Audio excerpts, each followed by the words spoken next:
श्री स्वामी समर्थ. हा व्हिडिओ पूर्ण पहा, कारण आता तुमचं नशीब बदलू शकतं. तुमच्या आयुष्यामध्ये कितीही प्रयत्न करून काही गोष्टी होत नाहीये, जमत नाहीये, पैसा येत नाहीये, मन अस्वस्थ आहे, कामामध्ये वारंवार अडथळे येतात, मग लक्ष देऊ नये का? कारण आज मी तुम्हाला नशीब बदलण्याचं रहस्य सांगणार आहे. स्वामी समर्थ महाराज सांगतात की नशीब बदलायला वर्ष लागत नाही, भावना बदलली की दैव बदलतं. आता रहस्य क्रमांक 1 की शांत बसण्याची शक्ती.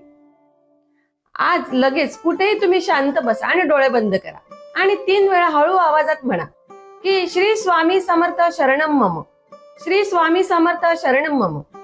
मनात चालू असलेला गोंधळ थांबतो आणि दैवी शक्ती सक्रिय होते. आता रहस्य दुसरं की तक्रार बंद करा आणि समर्पण सुरू करा. मनातल्या मनात स्वामींना सांगा